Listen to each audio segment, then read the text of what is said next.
team. My name's Ben, and today we're going to talk about the essential components for any rehab program. So first thing, muscle conditioning. So this is going to vary throughout our stages of rehab, and we're going to start off with muscle activation and motor education. In stage 1, we want low load and higher repetitions, and this is going to begin with isometric contractions. So iso means same, metric measure. So this is where we contract the muscle without any changes in the joint. Then in phase 2, we're going to move on to isotonic, which is a contraction with movement. So concentric and eccentric, shortening and lengthening. And this can be body weight, rubber bands, free weights, machines, anything to increase the strength and condition of the muscle. Then in phase 3, we're going to look to transfer the strength and condition it into power. So this is higher speed contractions to get people more ready for what sport they're about to get back into. The next component that we want to include in our rehab programs is flexibility. So we want to maintain or we want to improve the flexibility of any joint that is limited or any muscle that is restricted. Next thing is neuromuscular control. So this is balance and proprioception. So proprioception is joint awareness. We know what's happening at our ankle and our knee without having to look down at our ankle and knee. This is due to proprioceptors, which are little receptors in our joints, our capsules, our ligaments. And when the proprioceptors stretch, they send a message through the nerve to the brain, so we know that if a joint's getting stretched, it's obviously moving in the opposite direction. Problem is, when we injure these things, then we limit our proprioception. So you sprain your ankle, the proprioception function is decreased, and then the next time you go to run and your ankle rolls slightly, you don't feel it in enough time, and then you roll too far. So proprioception needs to be trained by doing balance exercise, awareness drills.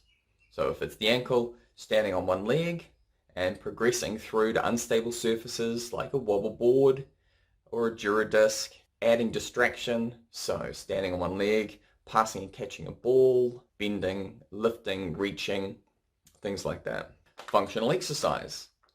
As soon as we can, we want to incorporate functional exercise into our rehab programs. This means that if you have an athlete that has to do a certain movement pattern, then as soon as possible, we want to introduce that movement pattern into their rehab. Correction of abnormal biomechanics. So this means if someone runs and they've got a poor gait, so their knee buckles in, they've got a leg length discrepancy that's quite large.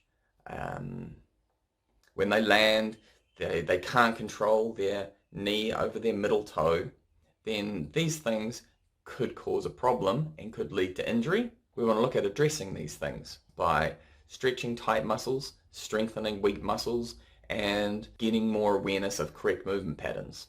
Another way to address this might be referral to a podiatrist. Maintaining cardiovascular fitness.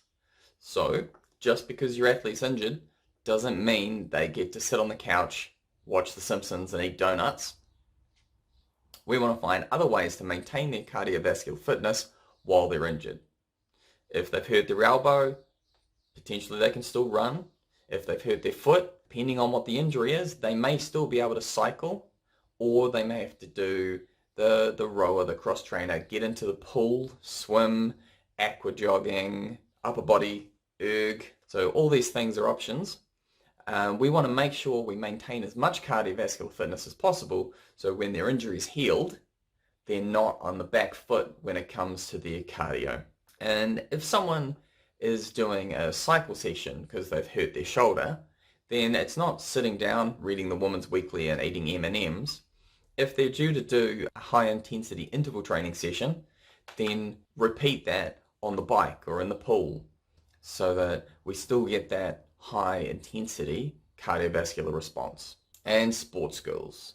So we want to make sure our sports skills are ingrained into our rehab as soon as possible so it reproduces the constraints of their sport and they're ready for action as soon as possible. Alright, those are our essential components of a rehab program. get amongst it.